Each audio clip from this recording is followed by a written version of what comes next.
Boa noite a todos, a todas. Muito obrigado, Regina.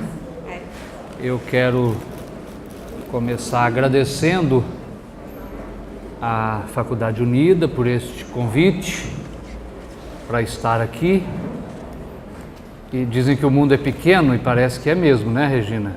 Porque no fim das contas eu começo a encontrar com conhecidos aqui. Achei que não tivesse ninguém, não é? Além do contato que tive com a Regina e o Vanderlei por e-mail, tão somente, que já é uma forma atual de começar a conhecer, não é? Por internet. Mas de repente começo a encontrar com outros conhecidos aqui de muitos anos. E aí encontrei aqui o Adriano, né? A gente foi colega há muito tempo atrás, não é?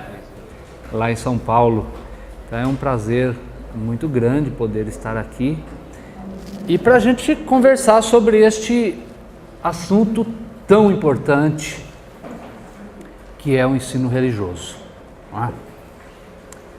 Um assunto antigo. Né? No Brasil, o ensino religioso está instituído desde a década de 30, vocês sabem disso, tem vários aqui estudando e lecionando ensino religioso, não é? E a impressão que eu tenho é que é um negócio feito o mito de Sísifo, né? É um negócio que vai e que volta, vai e volta, vai e volta, e tem hora que parece que não sai do lugar, não é? Tem hora que parece que não sai do lugar, né? A gente avança um pouco, quando vê, volta de novo para a mão das igrejas, não é? E quando volta para a mão das igrejas, nós entramos num jogo, digamos, nós entramos em um campo político em que a hegemonia passa a ser a palavra. Tá? Quem tiver mais força vai atuar mais, vai conquistar mais terreno, vai avançar.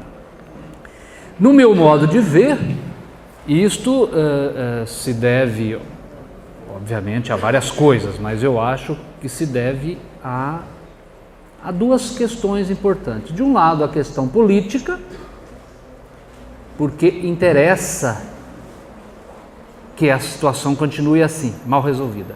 E, por outro lado, uma questão que está aqui no título, que é epistemológica, esse palavrão. Já a gente conversa um pouquinho sobre ele, mas esse tema já veio aqui, não é? Então, o título que passou aqui, né, da palestra, o ensino religioso, questões,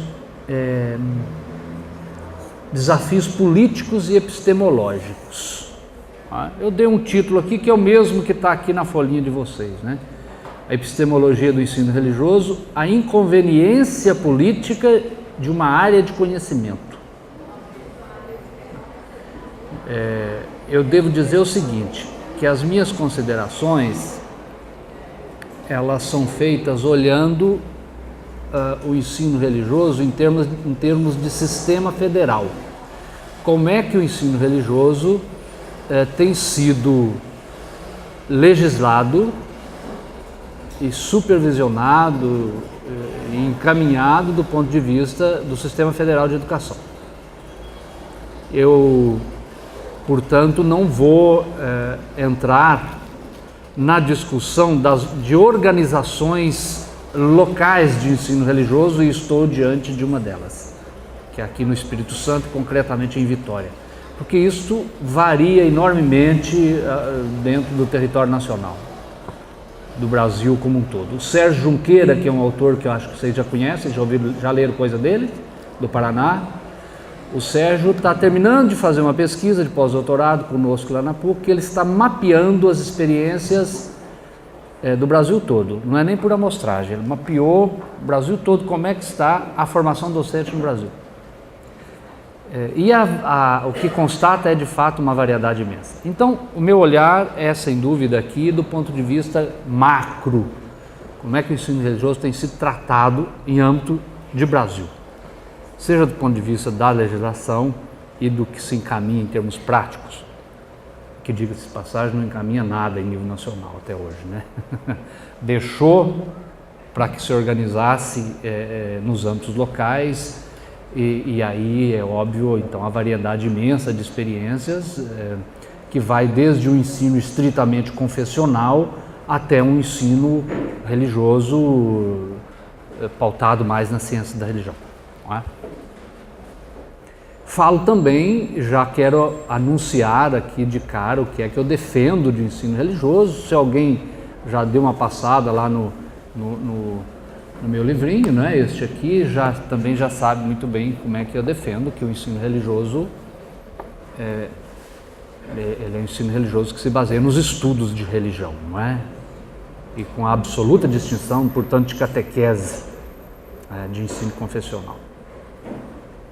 Bom, falar em epistemologia do ensino religioso significa, portanto, antes de tudo, perguntar qual é o fundamento científico desta disciplina que nós estudamos e ensinamos. Não é? Toda vez que a gente se propõe a abordar algum objeto, a ensinar algum assunto, ele tem um fundamento, ainda que eu não saiba, ainda que eu não estude, ainda que eu não explicite, mas tem algum fundamento. Ora, a epistemologia consiste exatamente em buscar quais os fundamentos daquela determinada área de conhecimento ou então de uma determinada prática que eu adoto, no caso, como ensino. Então, nesse sentido, a epistemologia é a ciência da ciência, né? Ou da ciência no singular, ou das ciências em particular. Então, do ponto de vista do ensino religioso, eu imagino que a nossa conversa sobre epistemologia do ensino religioso, ela vai em duas direções. Sobre qual ciência que o ensino religioso se assenta? Não é? O ensino da geografia está assentado sobre uma ciência, não é? Que é a geografia. O ensino da história, as disciplinas de ensino de história do Brasil, de história contemporânea, das histórias da vida, ela está assentada sobre uma ciência histórica. Não é? Claro que é multidisciplinar, etc., mas no caso do ensino religioso também será. Mas tem sempre um campo científico que está por debaixo, que é precisamente o que dá sustentação para aquela disciplina. Não é isso? Muito bem. Então, quando a gente pergunta pelo ensino religioso, não tem saída, eu tenho que dizer sobre quais bases científicas, entendo científico aqui no sentido bem grandão, bem lato, bom? Sobre quais bases o ensino religioso está assentado, se fundamenta, uma vez que o ensino religioso está lá na escola, dentro de uma grade curricular, com o nome de disciplina ensino religioso. Eu não vou entrar na discussão desse nome também, se esse nome é bom ou ruim, aí vocês sabem se é bom ou ruim também, não é? Mas está lá, ao lado das outras.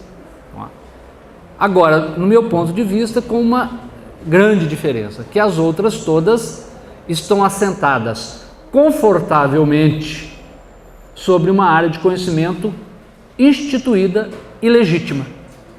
O que significa isso? Que a escola reconhece como ciência, que a sociedade reconhece como ciência, que o governo reconhece como ciência. Não é assim que funciona? Você não precisa convencer ninguém que o ensino da matemática, ele está estruturado, assentado sobre uma ciência exata chamada matemática. Todo mundo reconhece. Desde a Grécia Antiga reconhece. Não é? O mesmo se dá em relação à biologia, à geografia, à história, ao português e assim por diante. Está confortavelmente assentada, não precisa mais discutir isso. O ensino religioso está desconfortavelmente colocado dentro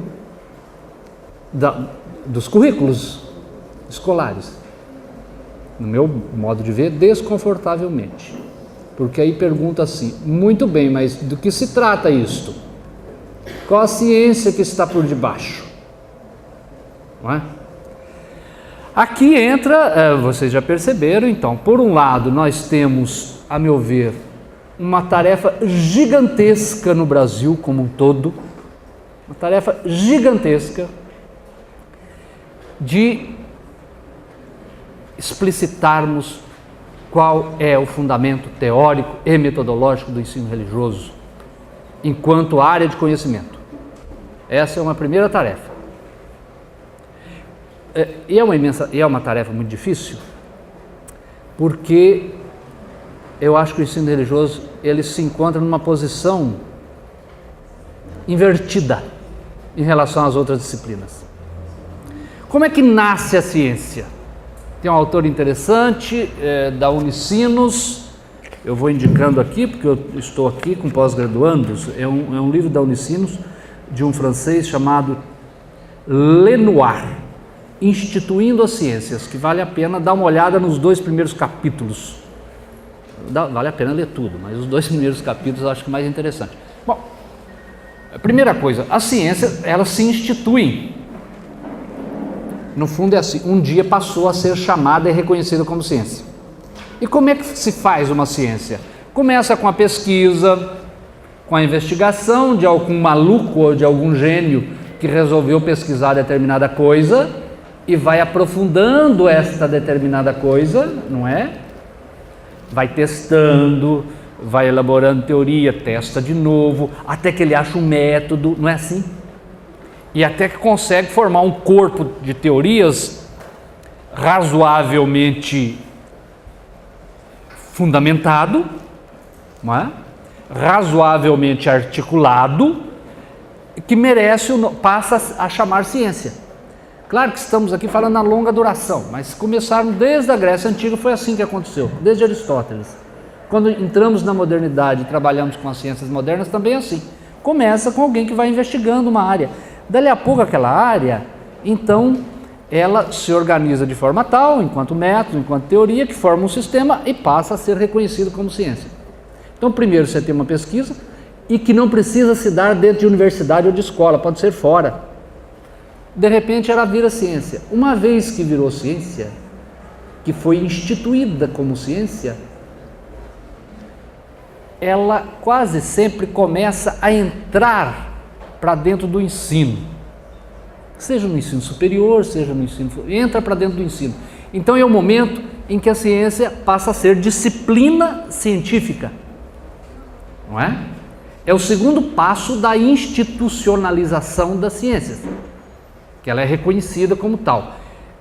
Ora, quando a ciência pura vira disciplina científica, significa que se passa a dar a ela um valor importante no conjunto dos conhecimentos. Então ela vira disciplina científica. E acho que aí o terceiro passo é exatamente quando ela passa a ser ensinada. O ensino está lá no final de um processo. Não é assim que acontece? Se pegamos a história das ciências todas, o percurso é este. O ensino é a ponta de um resultado. Claro que neste resultado entrou um lado político. Não tenhamos a ilusão de que a ciência é uma construção neutra, né? A pesquisa científica foi neutra, virou disciplina de maneira neutra e virou ensino. Não, sempre tem jogo político aí no meio. Sempre tem jogo de interesse. Desde quem financia a pesquisa porque tem um determinado interesse, desde aquelas forças políticas que acolhem a ciência e transformam numa disciplina, e também as forças políticas que transformam aquela disciplina em ensino. Porque aqui no ensino tem uma coisa importante, sobretudo hoje, dentro da sociedade moderna. É quando então um conjunto de disciplina vira ou um curso, ou então uma disciplina curricular. É que pergunta assim, para quê? Para que estudar isso? Enquanto curso superior, essa pergunta é fundamental. E o MEC, quando veio reconhecer aqui, não sei quando foi, Adriano, cadê a Regina? Quando foi, Regina? Reconhecimento. Isso. O ano passado. O ano passado. O MEC perguntou qual o perfil do egresso, qual o perfil do profissional. Essa pergunta é determinante. No fundo é assim, que tipo que você quer formar? E é assim, você quer formar um profissional para atuar, então tem que ter mercado. Então tem jogo de interesse do início ao fim. Tem um lado político do início ao fim. Quanto a isso, tudo bem, porque onde tiver ser humano, haverá interesse político, né? Para o bem ou para o mal, mas haverá. Então as ciências, elas se instituem dentro de um processo que, por um lado, é racional, é intelectual, é metodológico, é teórico, e por outro lado também é político. Tá? Alguém incentiva, alguém acolhe e alguém permite que seja ciência. Este é o percurso regular. Este é o percurso da história da geografia que terminou no ensino da geografia. Da história da matemática que terminou no ensino da matemática. Agora, queridos e queridas professoras de ensino religioso, olhem para o ensino religioso. Não foi este o percurso. O ensino religioso entrou como uma disciplina prontinha, até com o nome que deram, ensino religioso. Diz o Sérgio Junqueira, sabe quem inventou esse nome? Eu não sabia. Estudo ensino religioso há um tempão. Eu não sabia. Quem inventou esse nome? Alguém sabe? Rui Barbosa. Rui Barbosa inventou o nome ensino religioso e nunca mais tiraram. Estamos lá na Primeira República. E ficou. Ele disse que está tentando achar no Arquivo Nacional por que o Rui Barbosa teria dado esse nome e não outro. Por que o Rui Barbosa não deu o nome Estudo de Religião, né? Ciência da Religião, ou até porque não deu o nome Teologia. Ele que está querendo descobrir. Deu esse nome. O que aconteceu? O ensino religioso, por vias científicas ou políticas? Política. 100% política. Por vias políticas, o ensino religioso já entrou como uma disciplina chamada ensino. Começou lá da ponta que começa a ciência. E foi instituído na década de 30 sem nunca ter feito a pergunta, bom, qual que é o estatuto desse negócio de ensino religioso? Ou seja, qual a teoria e o método que está por debaixo? Qual área científica de conhecimento é que dá sustentação para este ensino? Entrou, é uma coisa de frente para trás, né? Podemos dizer, entrou pelo telhado. Já entrou como decreto, dizendo agora, a Constituição de 34, não é? Antes já havia lá a experiência que ia colar, mas oficialmente nacional, na rede pública. A partir daí, já entrou com o nome ensino religioso e prontinho. Eu tenho que fazer aqui uma exceção, para não ser injusto. A única exceção, um livro escrito em 1931, eu cito esse livro aqui, que eu achei por acaso, porque quem escreveu a história do ensino religioso no Brasil, ninguém citou esse livro. Eu comecei a fuçar na biblioteca lá na PUC e achei um livro do Leonel Franca, de 1931, este sim, a meu ver, é a primeira teoria do ensino religioso que aconteceu no Brasil. Muito interessante. Se alguém quiser cópia desse livro, eu faço xerox lá na PUC, porque está caindo os pedaços, né, de 31, e a edição é de 31. O Leonel Franca escreveu. Leonel Franca depois veio a ser o primeiro reitor da PUC Rio de Janeiro. E foi um intelectual, né, otomista da década de 20, 30, bastante reconhecido. Ele sim escreveu uma teoria, mas não teve nenhum impacto. A teoria dele serviu muito mais, aliás, serviu não, ela foi, o livro, o Leonel Franca escreveu o livro para convencer o Ministério da Educação de que o ensino religioso era interessante. A única coisa. Mas no mais, nunca se perguntou de onde viria a formação do professor de ensino religioso, sob quais bases epistemológicas o ensino religioso deveria ser estruturado.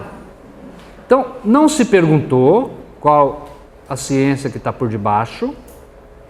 Para todas as outras, isso era condição sine qua non. Para todas as outras disciplinas. Era tão óbvio que nem fazia pergunta porque era óbvio. Para o ensino religioso, a obviedade veio do político e não do epistemológico. Então não se perguntou, não se cogitou formar para o ensino religioso. E isso, então, eu diria até hoje, porque na última legislação o MEC delegou aos sistemas de ensino a formação do docente, vocês sabem disso pela legislação. E todas as tentativas de convencer lá no Ministério da Educação que é importante ter alguma formação docente, uma licenciatura, de preferência para o professor de ensino religioso, como tem licenciatura em História, Geografia, Matemática, todo o resto do mundo, todas as outras disciplinas, o MEC não aceita. Aí sabe o que diz? Não, o Estado brasileiro não pode interferir em questões religiosas. Ou seja, o problema do ensino religioso é o problema das igrejas e não o problema do Estado. O Estado não pode fazer isto. E as tentativas, sabem disso também, até hoje, de oferecer licenciatura em ciências da religião para poder subsidiar o ensino religioso, todas essas tentativas foram cassadas pelo Ministério da Educação, não topam. E a resposta é essa: o Estado não pode interferir em questões religiosas. Eu também acho que não. Também estou plenamente de acordo. O Estado é laico, mas graças a Deus que é laico, né? Deus que me livre do Estado ter uma religião, não é? Alguém quer isso? Ninguém quer. Ninguém quer. Talvez tenha igreja que queira isso, né? Tem a instituição que tem vontade disso, tem saudade disso, né? Mas não queremos. O Estado é laico. Ótimo, maravilha. As ciências pertencem, então, a um sistema do Estado laico. Eu também acho que é. Por essas mesmas razões, eu acho que tem que ter um estudo de religião do ponto de vista científico para poder lecionar ensino religioso. Essa é a situação em que nos encontramos desde a década de 30. Então, o que acontece? As igrejas, não é? Inclusive, eu dei aula de ensino religioso quando era meio moleque ainda, e morava em Minas Gerais, né? Então ia lá, o bispo dava uma carta, não é? E era assim, ou o pastor dava uma carta e aí você podia lecionar. Ainda tem lugar que está assim. E, claro, o último acordo aí do Vaticano com o Estado brasileiro, a meu ver, do ponto de vista da legislação do ensino religioso, avançou pra caramba, avançou para a década de 30, né? Muito. Porque pode avançar para frente ou para trás, né? Em relação ao ensino religioso, avançou para a década de 30. Mas muito bem. Nós temos, então, do ponto de vista histórico, um tratamento eminentemente político para o ensino religioso. Eu sei que a prefeitura aqui manda vocês estudarem, né? Essas experiências elas são localizadas. No estado de São Paulo se delegou à Unicamp, aí a preparação de professor de ensino religioso, e aí quem dá ensino religioso? Quem fez história, quem fez filosofia, quem fez sociologia, dá ensino religioso. É quem está habilitado. É outra área. Outra área. Mas não propriamente uma área que sustente este objeto. Ou seja, o que eu estou querendo dizer? Que o ensino religioso, portanto, está assentado sobre um estudo científico da religião, que, no meu modo de ver, as ciências da religião têm toda a condição de oferecer o subsídio teórico e metodológico para isso. Não é? A questão, ela ficou, então, politizada, o Estado tem se negado a oferecer exigências. Nós estamos pedindo exigências. Eu estou nessa conversa faz muito tempo, há uns 10 anos atrás, o pessoal da Paulinas está aí. Vocês, quem é da Paulinas? Fala para alguém da Paulinas aparecer a cara aqui, por favor. Paulinas.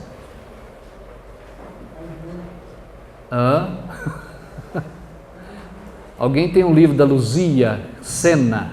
Vocês trouxeram o livro da Luzia Sena sobre o ensino religioso? Paulinas? Tem o livro da irmã Luzia aí? Eu posso mostrar? Por favor. Eu não estou fazendo propaganda de livros, nada, não, tá bom? Eu só quero contar uma história que está retratada nesse livro. De uns 10 anos atrás, talvez. Num debate que nós tivemos dentro do Congresso, lá em Brasília, eu, a Rosa, da Metodista, eu pela PUC, e o pessoal da Câmara do Ensino Básico na época. Não é? Está aqui é um relato no finalzinho deste livro. É um relato histórico que já passou. Na época nós apresentamos um projeto para a formação de ensino religioso, com argumentação legal, fizemos um estudo da legislação, com argumentação epistemológica e fomos a Brasília para fazer esse debate. E aí, lá em Brasília, o cara respondia isso na época. Não, o Estado não pode interferir. Mas o Estado não está interferindo em nada, ao contrário, o Estado está exigindo uma formação adequada que supere os territórios da estrita confessionalidade, que vá além da catequese, mas nunca toparam. Então está no final deste livro isso aqui, não é? E eles diziam, não, para o ensino religioso uma outra área serve, enfim, está retratado ali. Olha, de lá para cá eu acho que também em nível nacional a coisa não tem caminhado, não é? Eu vou concentrar aqui então a minha fala a partir de agora em dizer que o ensino religioso ele se assenta sobre um objeto de estudo chamado religião. Este objeto de estudo chamado religião, há mais de 100 anos tem gente estudando e compondo a história do que nós chamamos ciências da religião. Eu sei que tem gente aqui que estuda ciências da religião, que, no entanto, a comunidade científica como um todo ainda não conhece e às vezes tem dificuldade em reconhecer a ciência da religião como área de conhecimento. E, portanto, nós temos uma história consolidada desta base científica do estudo da religião, por um lado. Temos, por outro lado, uma disciplina instituída pelo Estado brasileiro e até agora não conseguimos fazer o casamento das duas. Continuam divorciadas. Tem, terceiro elemento, tem uma legislação que dá para fazer o casamento, que permite o casamento, quando diz que o ensino religioso ele está inserido dentro do currículo. Na formação do docente há uma regulamentação que permite falar no ensino religioso como uma área de conhecimento e, no entanto, permanece cada um na sua e não conseguimos fazer o casamento aí, não é? A discussão sobre os fundamentos teóricos e metodológicos do ensino religioso, fora do interesse dos estados e das igrejas, o Estado diz, não, nós não vamos interferir. As igrejas, por sua vez, obviamente acabam preferindo que fique nas suas mãos a indicação do ensino religioso, não é? Situa-se, portanto, a meu ver, em outro campo. Não esperemos que o Estado resolva isto. Também não esperemos que as igrejas resolvam isto. Eu acho que qual é o campo de discussão do ensino religioso? É este aqui que eu estou hoje. É o da comunidade científica acadêmica. É a nós, eu acho, que está delegada essa missão histórica de dizer que o ensino religioso deva assentar-se sobre uma área de conhecimento que é a ciência da religião. Um bando de malucos meio sozinhos aí, mas não tem saída, é por aqui que eu acho que vamos. É a comunidade científica acadêmica, concretamente nas abordagens da filosofia, da educação e das ciências da religião. Essas disciplinas é que terão que fornecer, ao meu ver, a reflexão e a base para o ensino religioso e, prioritariamente, a ciência da religião é que fará isso, né? No entanto, os postuladores dessa causa se resumem numericamente a poucos sujeitos. A discussão epistemológica, embora fundada em uma tradição sólida, carece, de fato, de espaço dentro da própria comunidade científica, ainda marcada muitas vezes por concepções muito racionalistas, muito positivistas e mesmo tecnicistas, que evitam acolher, ou não querem acolher a ciência da religião dentro do seu rol. Este é o limite político e epistemológico real que desafia a todos nós.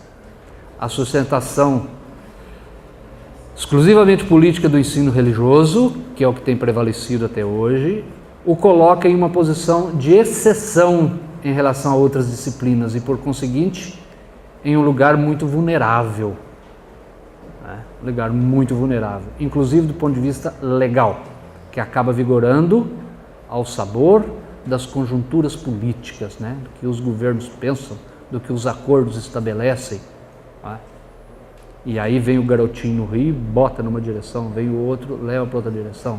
E aí um acordo que diz que agora o ensino religioso vai ser confessional de novo. E aí?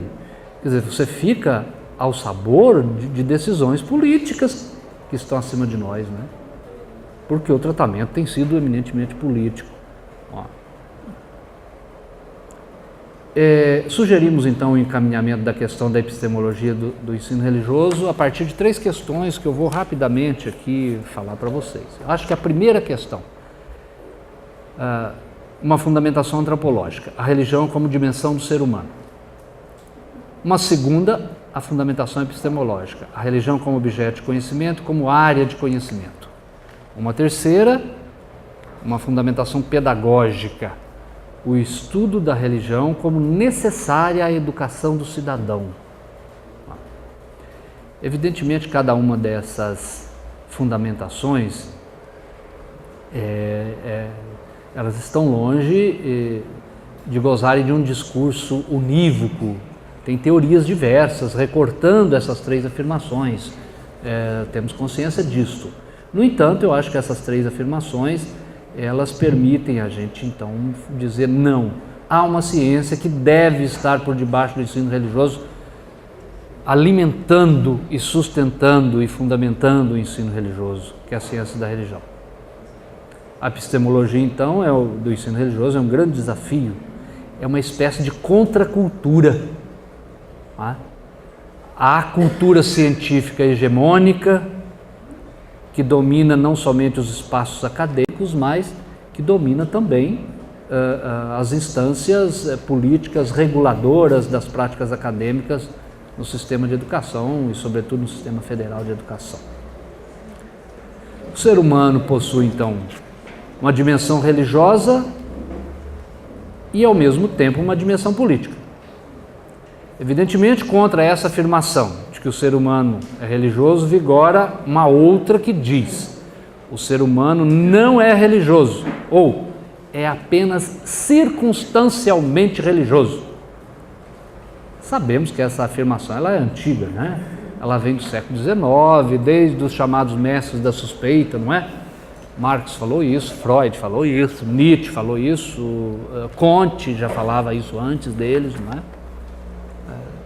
E aí, então, a grande pergunta que nós fazemos com relação ao homem religioso, o que é que nós podemos constatar? Aqui eu vou falar 3 elementos rapidamente, do ponto de vista empírico, alguns dados históricos sociais. A presença histórica do religioso nas culturas no decorrer do tempo. A presença dos fatos religiosos nas sociedades modernas atuais. O religioso é um fato que está aí. A afirmação de absolutos que orientam a vida humana em suas bases e em suas afirmações. Mesmo que não chame isso de Deus, de santo, de sagrado, do que quer que seja. A crença no funcionamento da sociedade moderna como algo espetacular, sem averiguação das suas causas. O uso do religioso para explicar o inexplicável e solucionar o insolucionável. As novas magias, os rituais de cura não nos deixam mentir. O uso do religioso por parte dos poderes como forma de legitimação. As últimas eleições, não é? De repente nós vamos ter uma eleição que o religioso é que vai definir quem é o legítimo, quem não é o legítimo, quem é o bom e quem é o ruim. Não é verdade? E o Estado não tem nada a ver com a religião, tá? O uso do religioso, então, como instrumento de legitimação, o religioso presente nos conflitos internacionais e etc. Nós podemos ainda verificar também na esfera individual as buscas pessoais de um sentido para a vida, a necessidade de sentido nas situações limites, a presença do religioso de modo diferenciado em cada faixa etária, a afirmação de crenças privatizadas que hoje crescem enormemente sem passar pela inserção institucional, isso seja nos chamados novos movimentos religiosos, que o pessoal já deve ter lido e estudado, mas também pela mídia que vai a cada vez mais privatizando o religioso. Eu vou fazer parte de uma banca de tese na segunda-feira sobre a TV Canção Nova, que muitos conhecem, e a tese do rapaz é de que as televisões hoje, veiculando as crenças, reproduz o que hoje se chama hiperindividualismo. Ou seja, o religioso começa a se tornar alguma coisa individual e que se elabora lá no espaço doméstico, que também não precisa do institucional, não é? Está presente, portanto, no âmbito individual. As convicções de fé no momento das escolhas políticas e assim por diante. Também do ponto de vista filosófico, o religioso, ele está presente e aí podemos falar de algumas constatações. As interrogações a respeito das origens e das finalidades do ser humano, a busca pelas causalidades primeiras na metafísica clássica e na física atual, né? A constatação da dimensão da transcendência humana e da busca incessante do acabamento humano, a afirmação de valores subjacentes ou explícitos nas escolhas humanas, a declaração do absoluto como sentido para a contingência, a necessidade de um fundamento para a vida ética e assim por diante. Portanto, não somente pela frequência dos dados enumerados, mas também pelas teorias construídas pelas ciências do homem e pela filosofia, podemos dizer que o homem é religioso, que o homo religiosus, portanto, existe, dado que deve ser considerado nas práticas sociais, políticas e pedagógicas. Não podemos enfiar um homem religioso embaixo do tapete, não é? É isso que estou querendo dizer. Esse dado não dá para ser evitado. A resposta moderna, digamos assim, já está instituída, já está dada. Qual é?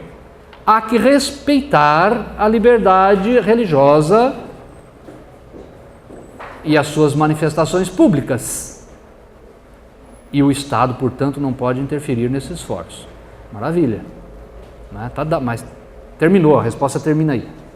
A resposta das confissões religiosas também já foi dada do âmbito do ensino religioso. A educação religiosa de seus adeptos no espaço público é um direito do cidadão.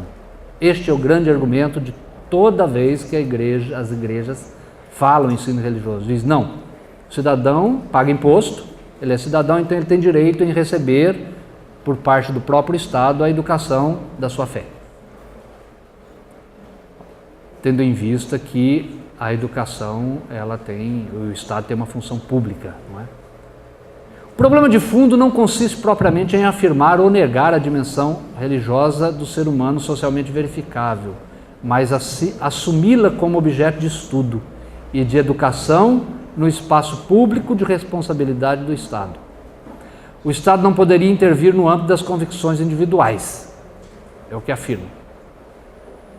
Então, o Estado não pode bancar a formação de professor de ensino religioso. Isso é coisa de responsabilidade das igrejas. O Estado, portanto, será que não tem a obrigação mesmo de educar o cidadão naquilo que compete à formação da sua consciência individual? Essa é a grande pergunta que nós fazemos. Será que essa regra vale para todas as convicções? Certamente se aplica às convicções religiosas, uma vez que o Estado assume, sim, a responsabilidade no que se refere à consciência política dos cidadãos. Ora, a consciência política é tão individual quanto a religiosa. A convicção política é tão livre, tão individual quanto a religiosa. E o Estado se propõe a educar. O Estado se propõe a educar do ponto de vista moral também. Ora, a fé religiosa integra a esfera dos valores e das convicções, tanto quanto a ética, a política.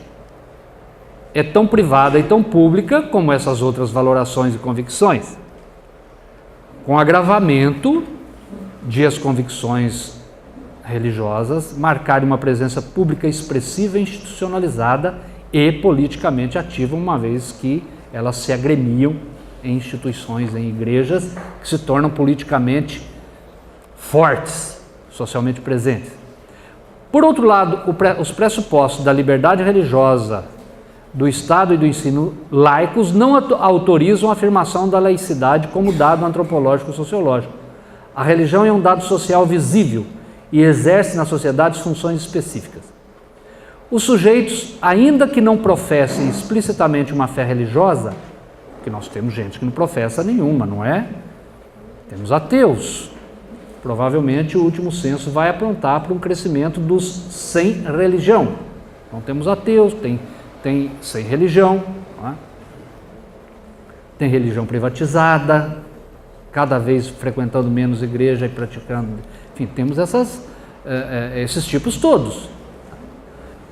Portanto, os sujeitos, ainda que não professem explicitamente uma fé religiosa, estão inseridos numa sociedade carregada de fatos religiosos e não podem ignorar esse dado.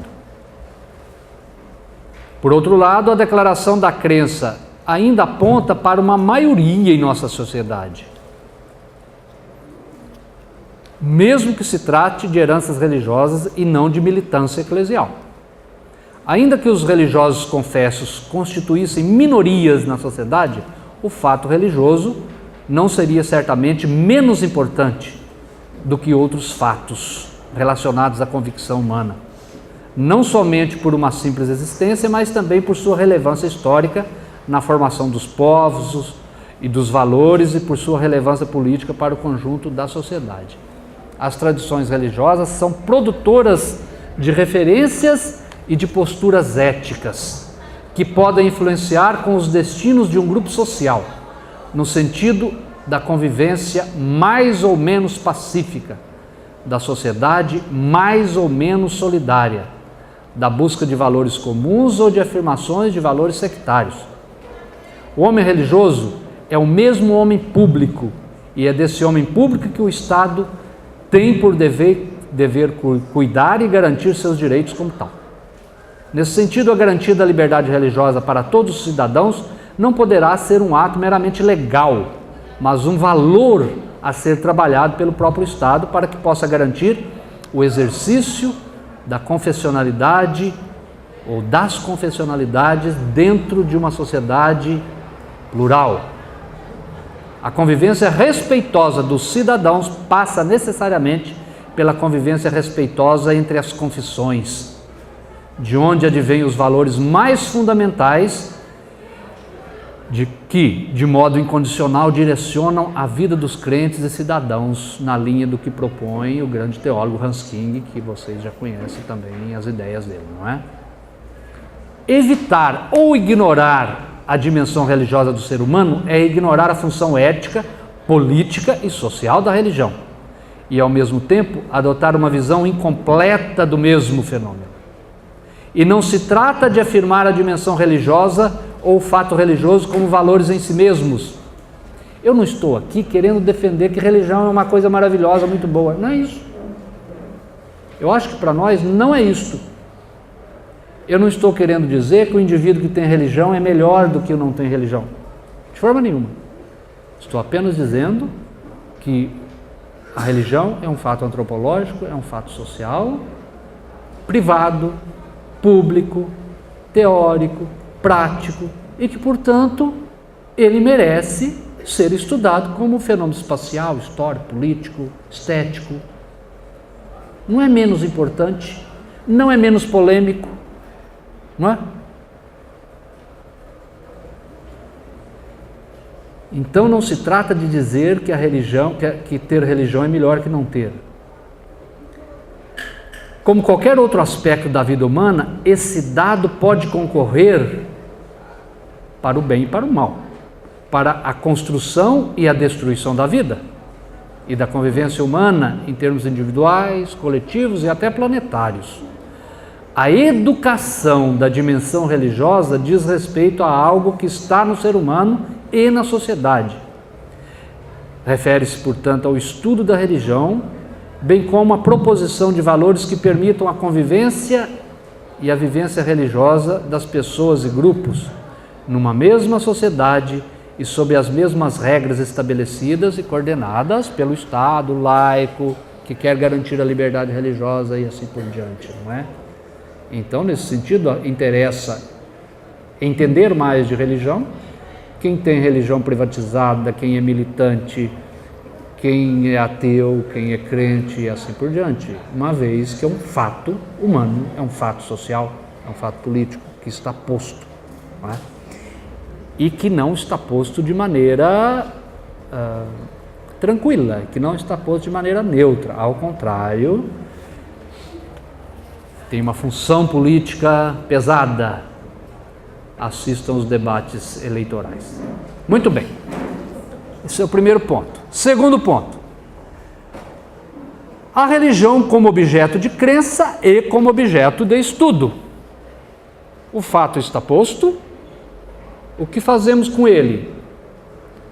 Desde o século XIX, os cientistas entenderam a importância disso e começaram a estudar esse fato. E cientistas que eram ateus, que estavam fora das igrejas, também cientistas que estavam dentro das igrejas. Obviamente as igrejas permaneciam estudando teologia, não era, Adriano, mais dentro, com a sua teologia, cada qual, não é? E aí fechada, inclusive, as ciências, né? A Igreja Católica excomungava os cientistas todos, todo mundo que falasse em evolução, todo mundo que falasse em ciência, em liberalismo e racionalismo, não é? O Papa Pio IX escreveu uma encíclica espinafrando com tudo que era ciência moderna, não, e dizia, não, a verdade está de cá. A ciência, por sua vez, dizia, não, teologia é um negócio que não serve para nada. Da parte dos protestantes, começava a crescer o fundamentalismo como forma de resistir, estou certo? Também as ciências, não é? Os cientistas já começavam a estudar a religião, lá no século XIX, porque começaram a descobrir que religião é um negócio que fazia parte do ser humano. Começaram a descobrir índio nativo pelo mundo afora e perceber que tinham religião, tinham práticas religiosas. As ciências haviam previsto que as religiões iam desaparecer e percebia que não desaparecia também. Bom, então eu tenho alguma coisa importante. Então se começou a estudar a religião também do ponto de vista da ciência, a dar valor para esse fato. Então a religião se torna um objeto de crença, um objeto de estudo. Muito bem, se a gente quiser voltar na história e ir achando uma arqueologia do estudo de religião, a gente vai voltar, vai chegar até na Grécia Antiga, sabem disto, não é? No entanto, eu acho que o que nos interessa é perceber que, de fato, a religião, ela hoje constitui um objeto de estudo com uma área de conhecimento consolidada, que está aí, não é? E é essa área de conhecimento que nós estamos postulando como base epistemológica para o ensino religioso. Nesse sentido, podemos dizer que tem uma epistemologia já construída. Ela precisa ganhar cidadania. E ela precisa que alguém diga, muito bem, então é você que será a base agora para formar os docentes de ensino religioso, não é? O que falta, obviamente, aqui então é assumir que a religião, ela pode ser um objeto de estudo para quem quer estudar, independente da crença, independente dos valores, independente de acreditar ou não, é um objeto de estudo como qualquer outro, não é? A religião assumida como objeto de estudo se inscreve no âmbito das exigências científicas, na busca do dado comum das práticas religiosas, o religioso e a religião em si mesmos, ou na busca de compreensão das particularidades, das diferenças, não é? As diversas tradições religiosas de ontem e de hoje, as expressões de ontem e de hoje, como é que vão variando.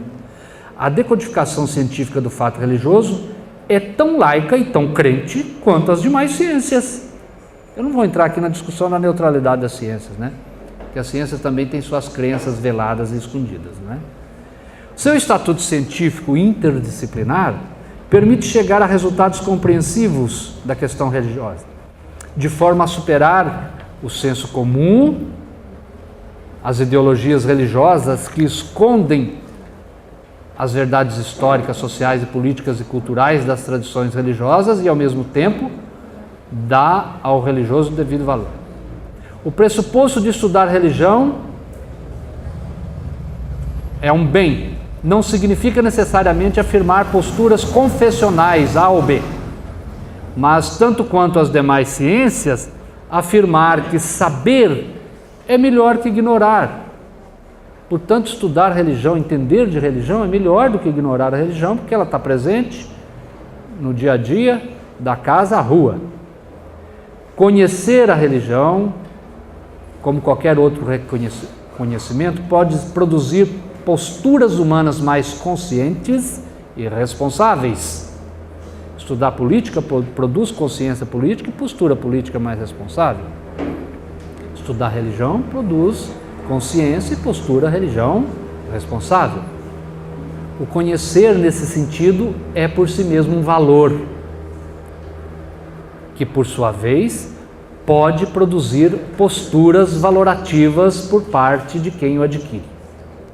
As ciências da religião nos oferecem um acúmulo teórico e metodológico que permite situar a religião como objeto de estudo, como qualquer outro fenômeno humano, e sem nenhuma exceção. A ciência, como as outras posturas, é ciência como as outras posturas e pode fornecer bases teóricas e metodológicas para práticas pedagógicas, sociais e políticas. Para tanto, não se exige o pressuposto da crença e nem mesmo a aplicação crente, pastoral, dos conhecimentos adquiridos, mas tão somente sua aplicação ética, destinação inevitável de todas as ciências. Todas as ciências têm uma destinação ética inevitavelmente, ainda que não queira, ainda que não afirme. O estudo científico da religião, hoje já podemos dizer consolidado no Brasil, nos programas de pós-graduação, nos cursos diversos, poderá oferecer a matriz epistemológica para o ensino religioso dentro das condições teóricas e metodológicas exigidas à institucionalização da disciplina em termos científicos e curriculares. O que eu acabei de colocar, estou querendo dizer assim, o estudar a religião é como estudar outro objeto. É importante tanto quanto o outro, porém com alguns agravantes que eu já explicitei, devido à sua força ética, a sua força na construção de valores, se quiser usar a expressão popular, a sua força em fazer cabeça, não é? Verdade, não tenha dúvida. E por isso tem que estudar, exatamente por isso. O raciocínio não pode ser o contrário. Último ponto da questão epistemológica, a educação religiosa e a educação do cidadão. Porque o que prevalece hoje é uma confusão. Lá na lei diz que o ensino religioso faz parte da grade curricular normal como formação do cidadão, não é isso? Está escrito lá. Está escrito que é a formação do cidadão. No entanto, quando o Estado é cobrado para formar docentes para o ensino religioso, ele vai dizer, não, o Estado não pode interferir, porque o Estado ele é responsável por todos os cidadãos. É verdade. É exatamente por isso que educação religiosa e educação do cidadão, se quisermos dizer educação plena do cidadão, são coisas que não se separam. Não podemos separar. A educação é de fato um projeto que inclui em sua prática, se não também nas suas formulações, por um lado, um dado científico, mas, por outro lado, um dado valorativo. Nós podemos dizer, educação é, por um lado, ciência e é, por um lado, valor. Ciência, na medida em que determinados conteúdos são entendidos pelo poder público como essenciais à educação do cidadão, né? Alguém que não tem a noção de espaço é um cidadão mal formado. Alguém que não tem a noção de tempo também é um cidadão mal formado, certo? Falta alguma coisa. Tá? Alguém que não sabe responder o que é o político é um cidadão mal formado para o Estado. Então tem um lado de ciência, eu peço ajuda para a ciência para me dizer o que é o espaço, para me dizer o que é o tempo, para me dizer o que é o político. Mas não peço para dizer o que é o religioso. Não é? Agora, por outro lado, a educação não é só ciência, a educação é valor. Porque a educação, ela tem uma finalidade, ela tem um ideal de ser humano e um ideal de sociedade aos quais eu quero chegar. Educar é conduzir o ser humano para um determinado rumo e para alcançar um determinado ideal. Ora, isso não é ciência. Isso, primeiro, é aposta de fé, porque eu estou conduzindo para uma direção, e isso é ético, porque eu estabeleço finalidades, eu estabeleço metas, eu ponho valores, não é? Educar é buscar um ideal de ser humano na relação concreta com os educandos e com os projetos concretos de educação. É afirmar um tipo de ser humano e de sociedade que se quer alcançar mediante determinados objetivos e estratégias, conscientes ou não, formalizados ou não. Ninguém se lança na tarefa de educar sem que tenha alguma crença subjacente, ou seja, um destino a que se quer chegar. Mas, em termos formais, a educação é também mediada pelas ciências, por teorias e métodos assumidos como caminho para se alcançar objetivos previamente traçados. Esquematicamente, podemos dizer que no ato de educar, o valor se posiciona no âmbito dos fins e a ciência no âmbito dos meios. A ciência se coloca como um caminho que quer conduzir a uma determinada direção, como instrumento para alcançar uma determinada finalidade, que é o cidadão livre, que é o cidadão responsável, que é o cidadão solidário, não é assim? E a busca de efetividade e articulação coerentes entre essas duas dimensões é que permite falar em projetos educacionais, em planos concretos de educação e até mesmo em avaliação das práticas educacionais. Evidentemente, as possibilidades de proposição de diferentes valores é que permitem detectar diferentes projetos educacionais no bojo de nossa sociedade, mais do que nunca plural. O Estado moderno sustenta essa possibilidade e a garante legalmente ao afirmar que cada cidadão tem o direito de buscar a educação desejada para si e para os seus, bem como reconhece o mesmo Estado o direito de os cidadãos se associarem visando ofertar diferentes projetos educacionais. É por isso que reconhece as escolas particulares, né? A qual vocês estão aqui inseridos numa delas. De qualquer forma, a função do Estado é garantir que as distintas ofertas educativas, incluindo evidentemente a sua, possam contribuir fundamentalmente com a formação do cidadão. O cidadão é o valor comum de todas as práticas educativas dentro de um Estado de direito, socialmente instituído como coisa comum, como meio de se alcançar o bem comum. A educação formal, direito do cidadão e dever do Estado, tem como base, portanto, este valor. Por conseguinte, a pergunta pelos meios coerentes com essa finalidade precípua se torna inevitável quando se trata de educação pública. O para que educar leva às perguntas: o que educar? Como educar? As ciências se tornam, ao mesmo tempo, fonte e caminho dos trajetos educacionais. É delas que se extraem os conteúdos e mesmo os métodos para a execução da tarefa educativa, traduzida imediatamente em projetos, currículos, programas de educação, do ensino básico até o ensino superior. A educação científica é vista pelo Estado moderno e pela sociedade, evidentemente, como um caminho de educação, quando não como um único caminho. A educação dos valores, que inclui a vontade, o desejo e a ação, nem sempre aparece como um dado explícito na filosofia e na prática do ensino público, seja por ser julgada como decorrência natural da educação científica, seja por delegá-la à responsabilidade da intimidade ou das famílias. De fato, a educação da vontade parece ser hoje um item meio fora de moda, que beira o conservadorismo ou até mesmo a manipulação das consciências. Nesse sentido, e somente nesse sentido, podemos atribuir ao ensino religioso a função de educar valores religiosos, sabendo precisamente do lugar fundamental que ocupam as religiões no estabelecimento dos valores de um modo geral. É quando podemos falar propriamente em educação religiosa ou em educação cosmovisional, de cosmovisão. Tem um teórico espanhol que tem um livro muito interessante que trabalha isso no contexto da Europa e da Espanha secularizada. É o José María Cabanas, Las Creencias y la Educación, um livro bastante interessante, publicado pela editora Herder.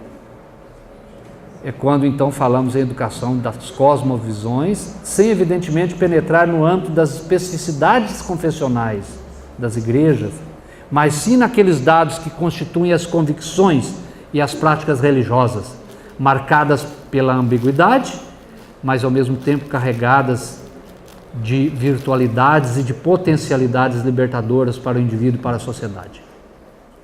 Certamente o debate do ensino religioso se insere em boa medida nessa configuração e participa da discussão negada sobre a função ética da educação pública.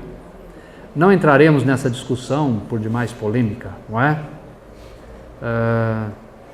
Que na verdade acaba querendo dizer que a ciência é neutra. Não vamos entrar nisso, que é um longo discurso aqui. Evidentemente, as finalidades estão postas tanto para as ciências quanto para a política, ainda que evitadas ou disfarçadas publicamente.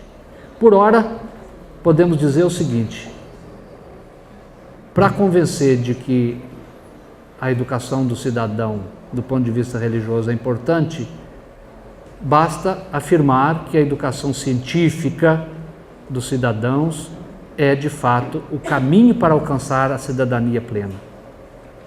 O que significa afirmar: o cidadão precisa conhecer mais e mais para ser plenamente cidadão.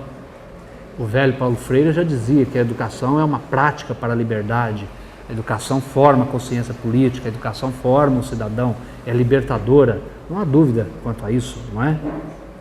A ignorância, a ingenuidade, ela pode ajudar a configurar, de fato, conjunturas menos cidadã para todos nós, né? A razão tem função libertadora nesse sentido. O conhecimento supera a ignorância, inimiga do espírito humano. A informação possibilita o exercício consciente da cidadania.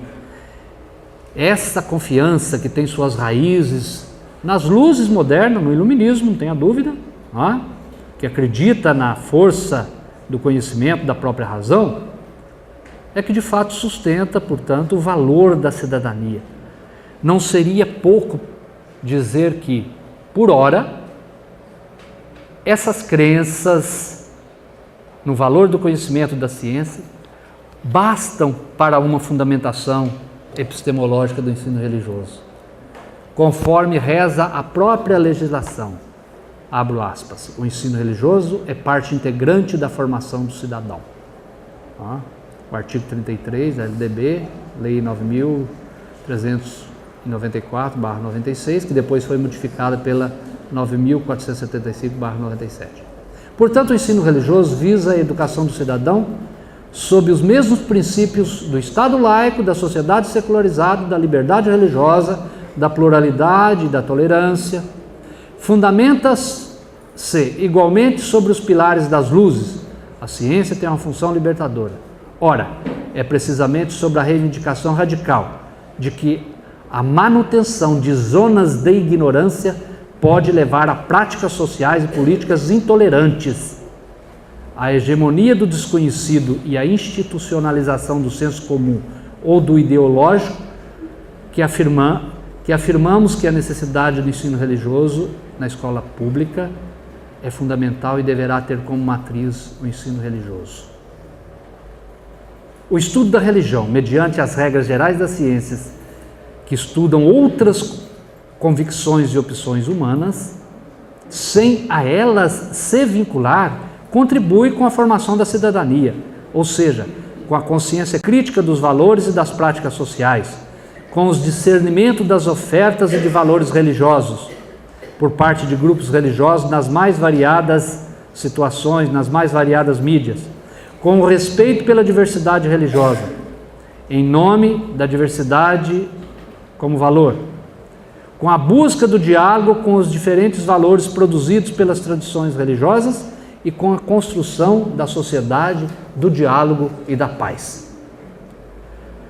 Circunscrito nessa intencionalidade, o ensino religioso não significa diretamente educação religiosa, mas educação do cidadão no que se refere à sua dimensão religiosa. Dimensão que pode professar pessoalmente, mas que, antes de tudo, o afeta por constituir um dado antropológico e sociocultural. Em outros termos, não se trata de buscar sujeitos mais ou menos religiosos, coisa que as igrejas têm por missão fazer, mas de buscar sujeitos mais críticos, livres, sábios e democráticos, capazes de dialogar e de responsabilizar-se socialmente a partir das cosmovisões crentes ou não crentes, de que podem ser portadores. Terminou o tempo, Adriano? Pode ir? Vocês estão aguentando? Estão cansados? Dá para amarrar umas questõezinhas? Muito bem. Então, algumas considerações finais. Vamos lá. Aguenta firme aí. Quem está sentado ali, nossa, deve estar com a bunda doendo já, né? Tá ótimo. Tá bom. Então, vamos lá. Algumas considerações finais. Bom, gente, então de tudo que eu explanei até aqui, que vocês estão aguentando, graças a Deus, podemos dizer o seguinte: podemos dizer que sobre o que compõe o quadro maior epistemológico e político em que se insere o ensino religioso, de que a gente dispõe hoje? Do quê? Primeiro, o fato religioso, está aí. Está aí, está vivinho da Silva, não é? No final do século XIX diziam que ia sumir, que não ia ter mais religião, não é? Ou porque a pobreza ia superar. Eu não estou negando que fator econômico não deva ser estudado em relação ao religioso, não estou dizendo isso, mas dizia que o dia que não tivesse pobreza não teria mais religião. A história se encarregou de desmentir, não é? Que o indivíduo sadio não teria religião, imagina, não é? Também, então o fato religioso está aí, vivo, dinâmico, atormentando o Serra com a Dilma o tempo inteiro, não é? Está aí, dando a maior encrenca lá no regional, porque os bispos escreveram uma carta e agora a CNBB fez uma reunião para ver o que resolve, porque o núncio entrou no meio, porque virou uma questão de diplomacia. Olha o imbróglio, não é? E aí um grupo de evangélico apoia, o outro tá, e de repente o religioso vira o divisor de águas, não é verdade? Então o fato religioso está aí. Primeira coisa que temos nas nossas mãos: existe uma coisa chamada religião. Joga fora, enfia embaixo do tapete. O que o cientista faz com isso? O que o MEC faz com isso? O que as escolas, as faculdades fazem com isso? Por enquanto, são as escolas particulares que têm se dedicado a isso, né? Interessante. Com raras exceções, as federais têm se dedicado ao estudo do religioso. A de Juiz de Fora, a Paraíba criou um, a Estadual do Pará acabou de criar um outro, não é? Não sei se viu a notícia. No mais, são as escolas particulares e confessionais que estão enfrentando de querer estudar o fenômeno religioso. É um primeiro dado. Segundo dado, nós temos a ciência da religião. Quem faz ciência da religião aqui, especialização? Aí, punhado de gente, não é? No sul do Brasil, a gente tem graduação em ciência da religião, porque lá o ensino religioso e a formação docente ficou sob responsabilidade do sistema estadual. Então Santa Catarina é um caso emblemático, não é? Tem catarinense aqui? Não. Mas tem isso, lá tem licenciaturas. E umas e outras. O Pará também tem, acho que o Maranhão também tem. A Universidade Federal da Paraíba está criando. Então nós temos ciência da religião. Programas de ciências da religião com mestrado e doutorado pelo Brasil afora. Vocês pediram mestrado aqui, não é? Recentemente, isso. Lato sensu em ciências da religião, um monte de gente estudando. Temos o fato religioso, temos as ciências da religião, bonitinha, está aí, posta. Por outro lado, temos a disciplina do ensino religioso, não é isso? Muito bem, mas então o que falta? Falta amarrar isso tudo, articular isso tudo. É isso que falta. Este é o problema político. Por quê? Por um lado, não interessa ao Estado fazer isso e nem às igrejas, de um modo geral, em princípio. Conheço muito bispo que quer fazer isso, conheço muito pastor que quer fazer isso. Mas, de uma forma geral, não interessa, porque é muito mais legal o ensino religioso ficar como um objeto de negociação ali, que aí ganha de lá, politicamente, ganha de cá, porque eu posso oferecer o ensino religioso confessional na escola, e aí eu amplio o meu espaço, não é? Isso é proselitismo, vocês sabem disso, né? E aí vou fazer na escola pública. Então não interessa nem ao Estado e nem às igrejas, a meu ver, promover essa articulação, fazer o encontro, dizer, ó, está aqui o fato religioso, estudar o fato religioso é fundamental para a formação da cidadania. Nós temos uma ciência que estuda o religioso sob os diversos enfoques e fornece, portanto, uma consciência do que vem a ser o religioso, e a disciplina está aí. Vamos casar essas coisas, não é? De forma que a ciência da religião seja a base de formação do professor de ensino religioso. Eu posso estar aqui chovendo no molhado com vocês, porque tem gente que está fazendo o lato sensu em ensino religioso exatamente porque está trabalhando, eu já soube disso. Mas isso aqui é uma exceção. Vocês estão numa situação de exceção em relação ao Brasil, não é? Eu acho que tem que ser mais, eu acho que o Estado tem que responder pela formação docente do professor de ensino religioso.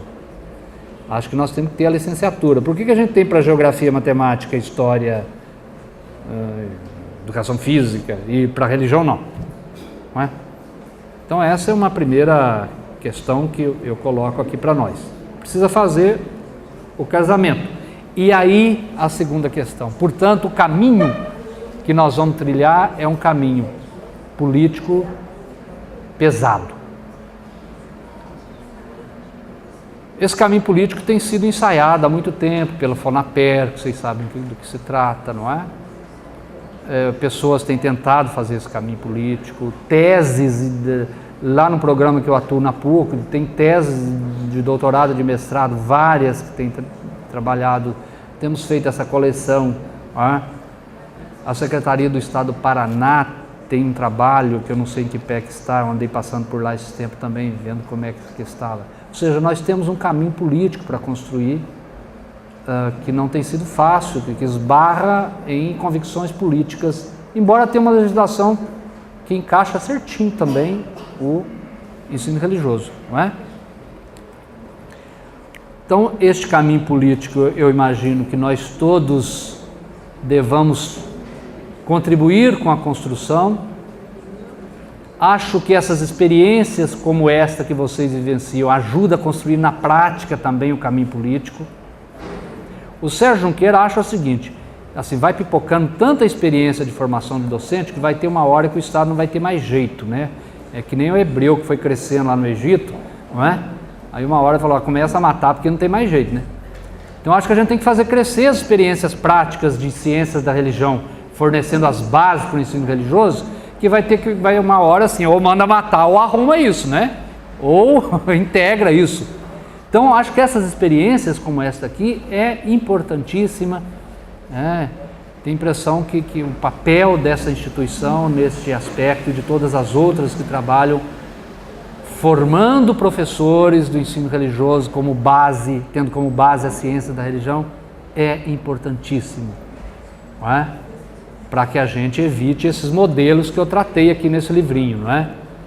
Eu falo de 3 modelos, o catequético, o teológico e o da ciência da religião. Eu acho que o caminho viável para o Estado laico, livre, é o da ciência da religião, não tenha dúvida nenhuma, não é? Eu não tenho nada contra a teologia, viu, meu caro colega, até porque também trabalho, você sabe disso, não é? Como eu já disse, parece que, na verdade, ocorrer uma sequência mais ou menos regular na instituição da ciência. Você tem a pesquisa, você tem a disciplina curricular e aí você tem o ensino. Este percurso foi feito de modo invertido na história do nosso Brasil. A disciplina entrou como legal por cima, mas não tinha sem nenhuma base epistemológica, e aí ficou como uma patinha feia do currículo, não é? Tempo que eu dei aula de ensino religioso no estado de Minas, que até tinha também uma caminhada interessante já, tempos atrás.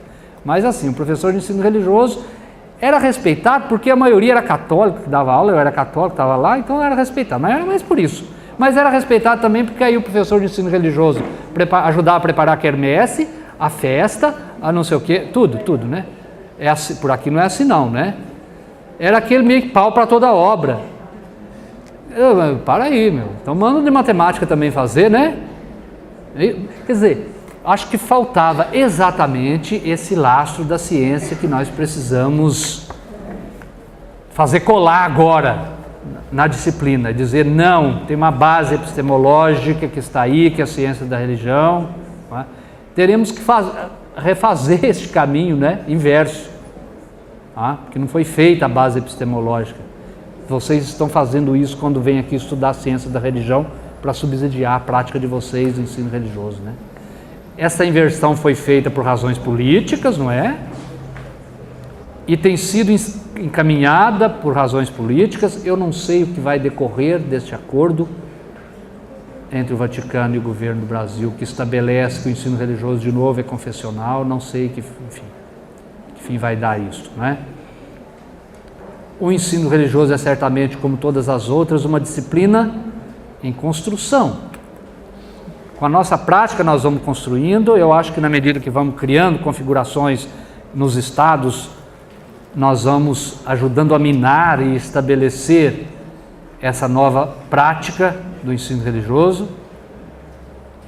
O desafio então nosso será o quê? Construir a ciência para construir a disciplina, para construir os currículos, para construir o ensino, para chegar onde nós já estamos, que é, do ponto de vista legal, tem a disciplina nas nossas mãos. Sem este percurso assegurado, o ensino religioso poderá permanecer como uma disciplina apócrifa, ou como coisa do padre, do bispo e do pastor, intrusa lá dentro da escola, dentro dos conjuntos curriculares do ensino público. A construção dos caminhos políticos, então, é um desafio. As bases epistemológicas estão aí, não é? Em suma, a epistemologia do ensino religioso, em seu estado atual, é uma epistemologia paradoxal. Por um lado, sua legitimidade está inteira por construir.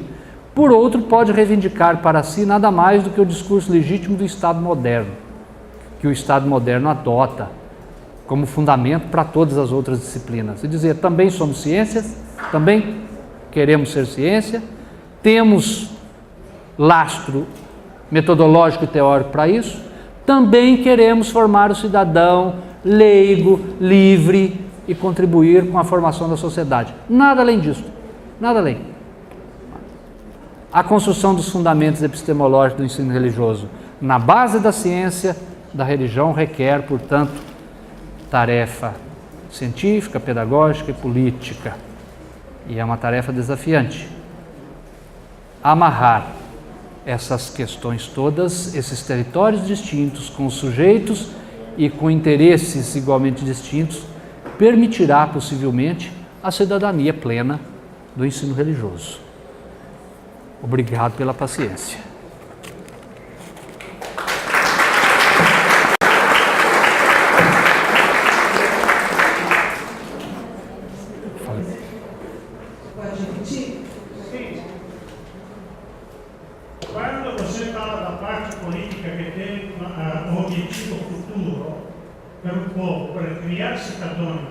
Questo cidadão deve essere un submisso, cioè deve essere un'ovelha no sentido que não deve reagir e suportar. Esse é o problema, porque a religião ensina a submissão, não quanto a revolução.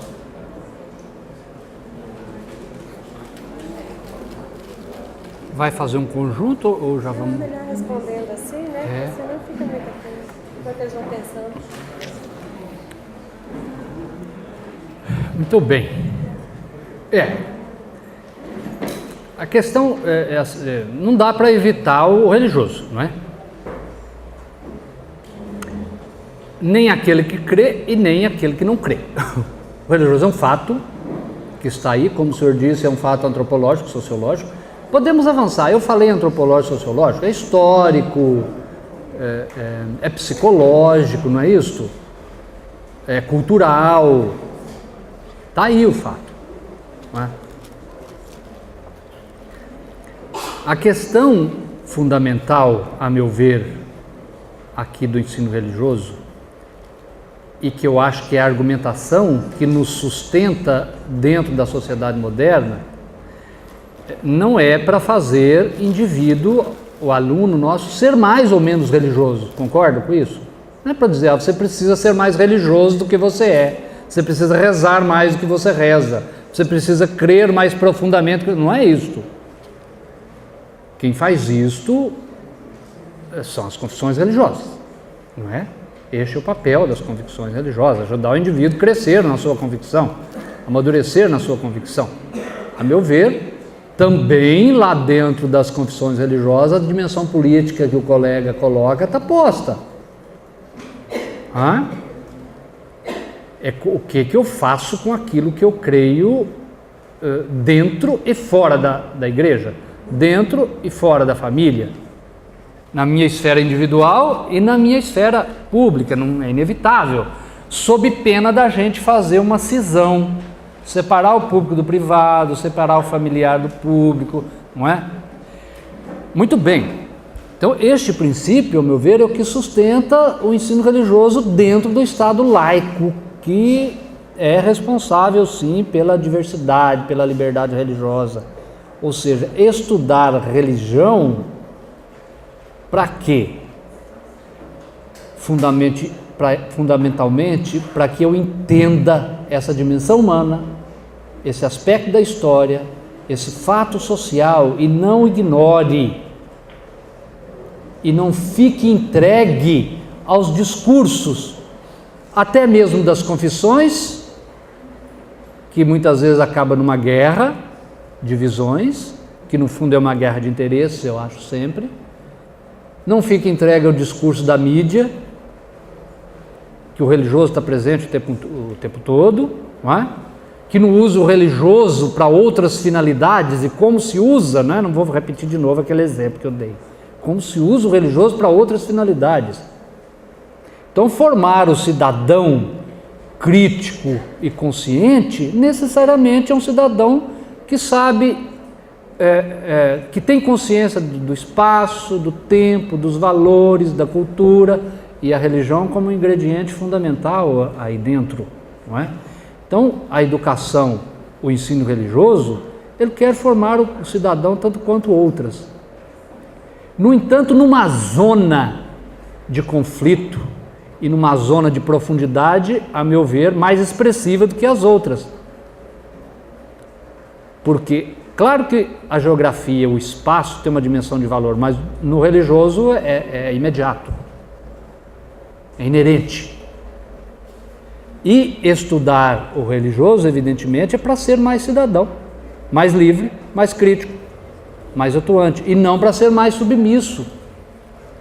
Porque a religião, pela sua força ética inerente, não tenha dúvida nenhuma de que pode ser conduzida para a submissão, como o senhor observa, não tenha dúvida.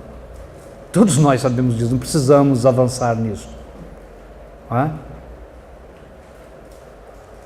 Educar cidadão, no fundo, é ajudar a pessoa a ser sujeito. O que é ser sujeito, velho Paulo Freire?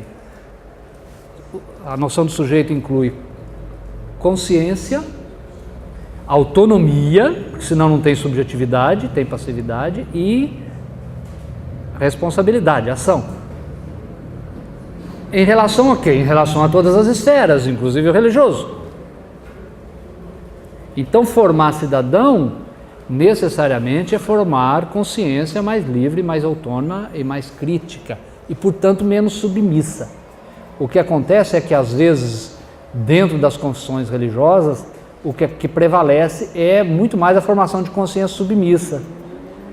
Tem a dúvida que religião pode fazer isso. E aí, quando eu falo em nome do absoluto, quando eu falo em nome do definitivo, a força disto é uma força violentíssima, né? A religião é a faca de dois legumes, né? Tem a dúvida. Por isso que estudar é fundamental. Religião não é um bem em si mesmo, tiremos isso da cabeça. Tiremos da cabeça de que religião é um bem em si mesmo. Não. A religião é um fato antropológico ambíguo como os demais fatos. Política é um bem em si mesmo? Também não. Não é? Depende.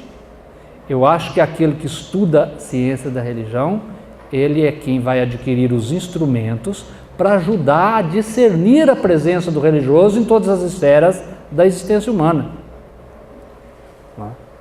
E ao fazer esse discernimento, você forma consciências mais esclarecidas, você forma consciências mais cidadãs e, portanto, mais autônomas e, portanto, mais responsáveis. A gente vai estudar a ciência da religião não é para idealizar o religioso, nem teologia é, né? Não é para idealizar o religioso como uma coisa que é bom por si mesmo. Não, o ser humano é um ser ambíguo, sempre será. E a gente estuda para aprender a compreender o comportamento desse ser humano, com as coisas que ele acredita, não é? Com as coisas, com os valores que ele adota como metas da sua vida e encaminha a sua vida para lá, para ajudar a discernir e que a pessoa possa se situar de maneira mais livre e responsável dentro da sociedade. A meu ver, esse é o âmbito do discurso científico, secularizado, público do estudo da religião, que, a meu ver, é o âmbito da ciência da religião, que deve ser a base para a prática do ensino religioso lá dentro da escola pública. A meu ver, é a forma que nós temos, de fato, de oferecer uma base coerente e clara para o ensino religioso.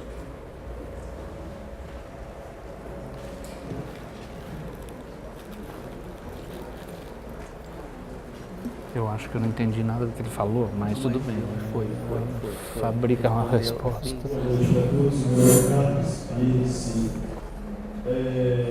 Que deu para me perceber que sempre houve um conflito entre esses dois poderes, político e religioso.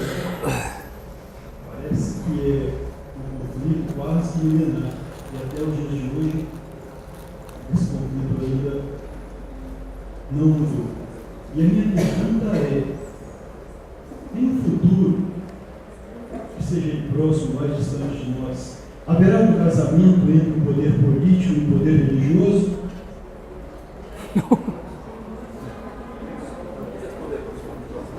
Oi? Casamento aí. Muito bem, é uma boa pergunta. Porque eu acho que é uma pergunta importante, porque na minha fala pode parecer que eu sou a favor de um casamento de novo da Igreja e do Estado, né? Esse conflito é um conflito que vem da modernidade. Qual que é o seu nome? Carlos. Vem da modernidade, né? Porque na Idade Média foi muito bem obrigado, não é? Seja porque a Igreja Católica e o Estado ali estavam junto, não é? Mas também nos estados da Reforma Protestante, a Alemanha sobretudo, também muito bem obrigado, estava resolvido, né? Poder temporal, poder espiritual iam junto, a sociedade era cristã, tudo bem, toca para frente. Sem dúvida nenhuma, com o Estado moderno, aí operou uma cisão. Aqui eu acho, primeira coisa, muito bem-vinda a cisão, não é? A separação entre Igreja e Estado, eu acho que ela é bem-vinda. Não tem dúvida de que nós preferimos viver numa sociedade da liberdade religiosa, da diversidade religiosa, da possibilidade de cada um professar a sua fé, inclusive não professar nenhuma. Deus que nos livre de viver numa sociedade em que todos sejam obrigados a professar uma fé só, ou então um estado em que seja obrigado a não professar nenhuma. É o inverso. Não queremos nenhum desses extremos, não é? Não dá. Então a sociedade plural é uma sociedade que assusta, e que assusta as igrejas, assusta muitas igrejas tradicionais, assusta muito a igreja católica, sobretudo, que sempre foi hegemônica, então tem muito medo de perder fiéis. Esta tendência na igreja católica tem crescido hoje, medo de perder fiéis cada vez mais. Eu sei de bispo que está apavorado com o resultado que poderá vir daqui a pouco no censo 2010. Então já tratou meio de arrumar defeito nas perguntas do censo do ponto de vista metodológico, para justificar depois o que possa vir. Enfim, a pluralidade, muito bem-vinda, ela assusta muito. Acho que as confissões religiosas de um modo geral. E acho que as confissões religiosas, elas não gostam, no fundo não gostam muito da pluralidade, não. E não gosta dizendo assim, a pluralidade leva ao relativismo. Já que tudo é plural, então tanto faz uma coisa quanto a outra. Tanto faz um valor quanto o outro. Tem certa razão nisto, porque o relativismo é de fato uma das tendências da sociedade atual. É um tema que tem me intrigado bastante. Eu acho que é um tema que daqui para frente nós teremos que enfrentar. Na ciência da religião, na teologia, teremos que enfrentar. De fato, a sociedade tende a ser uma sociedade relativista. E muito interessante, porque esse relativismo ele acaba entrando até dentro da ciência. Há tendências dentro da ciência que também diz, bom, já que você não tem a verdade mesmo, então tanto faz uma explicação contra a outra. Você não tem mais objetividade do conhecimento. Então é verdade, a sociedade plural, a sociedade pluralista, separada do Estado, ela assusta. Agora, ela é fundamentalmente muito sadia, não é? É a sociedade em que eu respeito o outro por aquilo que o outro é enquanto o outro. Eu não respeito o outro porque ele tem o mesmo credo que eu. Eu não respeito o outro porque ele tem a mesma convicção que eu. Eu respeito o outro porque ele é semelhante a mim. Porque ele é outro, diria o Levinas, o grande filósofo francês. Então nós temos uma chance, a meu ver, acho que estou falando numa assembleia de cristãos, de viver um cristianismo autêntico, que é do amor gratuito, não é? Ao semelhante, sem perguntar em que ele acredita. Concordam? Não é? É a regra básica do mandamento do amor. Então eu acho que a sociedade pluralista é uma sociedade muito sadia teologicamente. Tem um livro interessante da década de 60, é do ano que eu nasci que ele foi editado, de um teólogo norte-americano chamado Harvey Cox, A Cidade dos Homens. Não é? Lembra desse livro? E ele diz, olha, a sociedade secular pluralista é muito bem-vinda, ela é teologicamente muito bem-vinda, muito sadia. Tem um relativismo que está aí, não é? E por outro lado, o que acaba acontecendo hoje? Eu estou tentando aqui chegar lá. O que acaba acontecendo hoje nessa sociedade que é pluralista, segundo Bauman, líquida, né? Já leram algum líquido do Bauman por aí afora, né? Que tem líquido para tudo. Líquida, né? Que é a sociedade líquida. O problema é que nessa sociedade líquida começa a criar grupos sólidos, né? Cria um grupo dentro da igreja católica que se veste igual cavaleiro medieval, não é? E vira um medieval hoje, em plena sociedade da informática. E afirma as ideias medievais.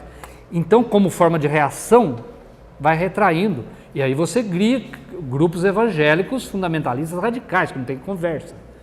Tendências em se firmar. Então, por um lado tem relativismo, por outro lado tem dogmatismo muito forte.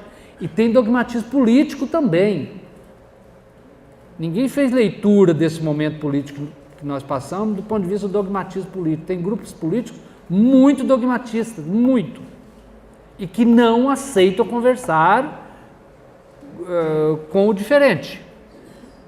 Em São Paulo, na PUC, eu fui vice-reitor lá, o que eu sofri com um grupo político dogmatista lá dentro, uma coisa terrível.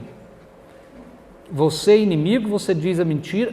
Temos essa tendência a dogmatismo, fechar-se em verdades, já que é tudo relativo. Então, vivemos na sociedade pluralista, por um lado ambígua, com esses fenômenos todos, por outro lado muito bem-vinda. Eu acho que não vai haver casamento mais não, e acho que não podemos deixar haver casamento. Sabe por quê? Porque se houver casamento, vai casar... Antigamente, nas monarquias, né, se casava a família A com a família B, quem era mais próximo, então juntava, fazia o casamento político, né? Ou então, o casamento arranjado é sempre o casamento quem tem mais grana, quem é mais forte. Se a igreja católica, se a igreja do Brasil for casar com o Estado, vai casar com a igreja católica, mas não tenha dúvida. Sim, mas óbvio que é. Sabem disso, é quem tem mais. Então não pode ter casamento mais não, Deus nos livre de casamento, né? Vai casar com quem é hegemônico. O casamento de igreja e Estado é estabelecer a hegemonia de uma religião sobre a outra, né? Isso já foi, graças a Deus, não queremos mais isso.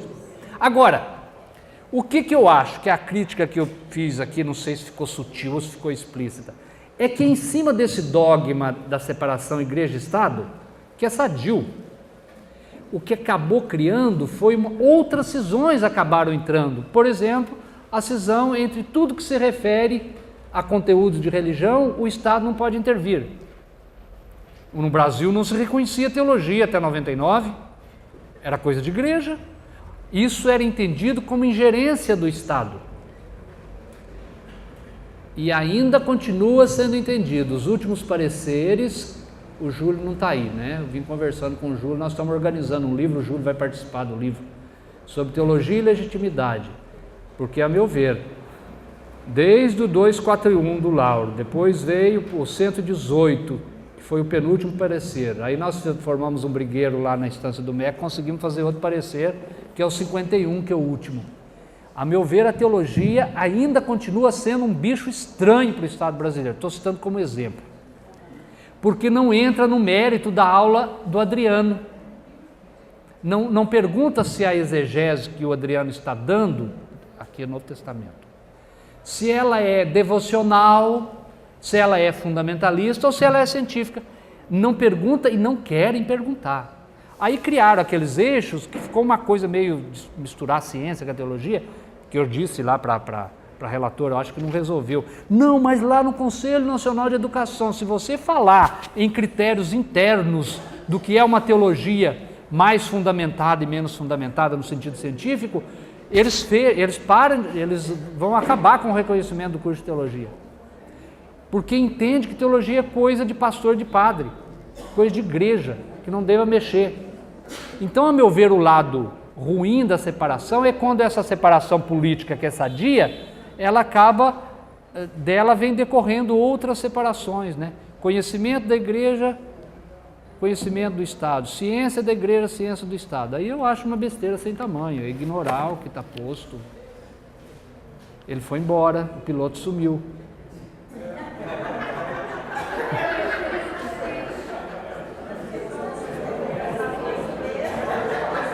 Será que ele queria o casamento?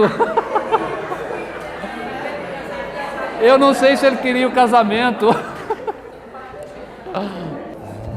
Boa noite, nosso professor. Oi? Professor, queria fazer tirar uma dúvida aqui. Vamos lá. Nós sabemos que o governo, todos eles, têm medo do povo organizado, né? O tal do voto, que é a polêmica da questão. E nós sabemos também que a religião tem como base os valores éticos para a formação do cidadão. E o espaço cultural, o direito de todo, o governo não se mete. Será que isso acontece porque o Estado percebe que as igrejas não interagem, não tem uma ligação, na verdade é uma outra força e que para ele interessa que as igrejas continuem desse jeito, desorganizadas, na luta, na briga, porque aí ele tira o dele de lado, não se interfere, não faz nada, e nós também não podemos reclamar.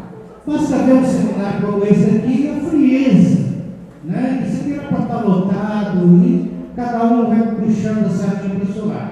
É apenas uma pergunta, mas dando o meu parecer.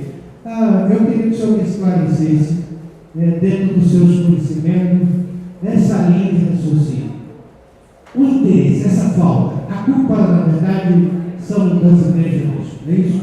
Porque se não fosse mais organizado, eu entendo que os problemas sociais do Brasil seriam resolvidos se as igrejas lutassem, saíssem de dentro do templo, saíssem de dentro desse egoísmo que eu sou melhor do que o outro, e travasse uma luta contra os problemas sociais, como nós estamos vendo aí milhões e milhões de irmãos morrendo na porta do hospital, centenas e centenas de crianças fora da escola, e ninguém trava uma guerra contra esse tipo de coisa. O governo não interessa que a gente se organize.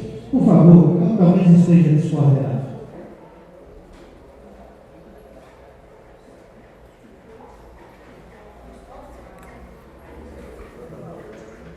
Essa é a última pergunta.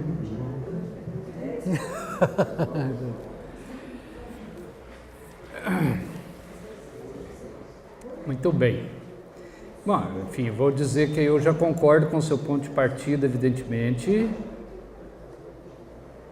que religião, primeiro, não é coisa de foro íntimo, só.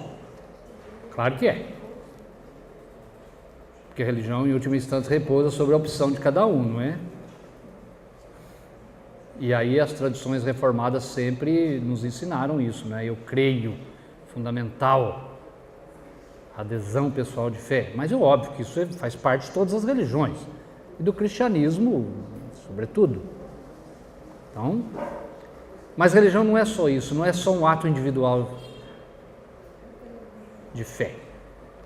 Por quê? Porque é comunitário. A ideia de que é possível ter sujeito isolado dos conjuntos sociais é uma abstração, não existe. Porque aquilo que entra por aqui eu recebi, né? Já dizia lá o São Paulo. Eu participo de um grupo de adesão, eu participo de um grupo de consenso em torno de algumas coisas. Então, tem um lado individual, tem um lado comunitário. Agora, o risco é das igrejas acharem que elas existem por si mesmas. Essa tendência, lamentavelmente, tem crescido hoje. Depois de tanto tempo de luta, como diz o senhor, depois de tanto tempo de teologia, pensando sobre isso, seja a teologia liberal europeia, seja a teologia da libertação latino-americana, dizendo que religião não é uma coisa isolada, dizendo que a religião não é só uma coisa de dentro da igreja, mas que ao contrário, as igrejas têm uma função social importantíssima. Então não tem dúvida de que essa premissa, estamos de acordo, claro, que a religião ela tem uma função social importantíssima. O teólogo alemão Hans King, ele vai mais longe, ele diz, olha, as religiões têm como missão ajudar a construir uma convivência planetária. Hoje, uma vez que está tudo planetarizado, né? O que acontece no Banco Central aqui do Brasil, que determina o preço do pão, tem a ver com o que acontece com a Bolsa de Tóquio, de Londres, não é assim? Nós sabemos, está tudo conectado. E ele diz, olha, não terá saída mais localizada, é mundial. Ele vai além, ele diz, olha, é preciso sim que as religiões ajudem a achar uma saída para o planeta. O Leonardo Boff tem falado isso também há muito tempo, não é? Que é uma ética, ela tem uma função planetária hoje, de ajudar a salvar a Terra. Vai além do político, inclusive, né, de ajudar a salvar o planeta inteiro. Então não tenho dúvida de que estratégia de fechamento do religioso em cima de esquemas da Idade Média, em cima de fundamentalismo, e claro, a meu ver isso é uma traição à fé, mas não vou entrar nisso, deixa isso para o Adriano. Agora, é um suicídio político. É um suicídio político. Agora, no âmbito do ensino religioso, o que acontece que, a meu ver, o Estado se nega a entrar na discussão e oferecer licenciaturas para o ensino religioso na base da ciência e da religião? A meu ver, tem aqui algumas coisas, duas coisas. Política, até onde eu já meti o nariz. Primeiro, do ponto de vista do executivo, aí eu estou pensando no ministro da Educação, mas chega no presidente da República, é assim: não mexa nesse vespeiro. Concede o reconhecimento da teologia, mas não entra no mérito. Topa o ensino religioso, mas não vai mexer com as igrejas, porque esse negócio de vespeiro vai dar uma brigaiada, então é melhor não pôr a mão. Então deixa do jeito que está. Não mexe nisso. Tem medo político, sim. Se esse medo é fantasma ou é legítimo, podemos discutir depois. Há medo nisto. Então, por exemplo, em relação aos cursos de teologia, o que se previa, e eu ouvi isso de membros do Conselho Nacional de Educação, é dizendo: o ministro não vai homologar agora, nada disso antes das eleições, porque isso dá muita encrenca. Então, nesse sentido, talvez o Estado, no fundo, tenha medo da força do religioso, para o bem ou para o mal. Não vou entrar aqui no mérito disso. Agora, em âmbito de Conselho Nacional de Educação, a temática do ensino religioso, lá, seja na Câmara do Ensino Fundamental, é isso que chama ainda? Acho que é. Seja na Câmara do Ensino Superior, quando chega curso de ciência da religião para formar ensino religioso, no meu modo de ver, ainda é uma ignorância das ciências da religião como ciência legítima. Eles não entendem que ciência da religião é uma área de conhecimento legítimo, como qualquer outra. No fundo, ainda prevalece nas instâncias da administração da ciência, das escolas, da educação nacional, uma mentalidade bastante positivista. E que a separação entre igreja e Estado, como dogma fundamental, acaba sustentando a separação entre assuntos de religião e assuntos de ciência, como coisas opostas e irreconciliáveis.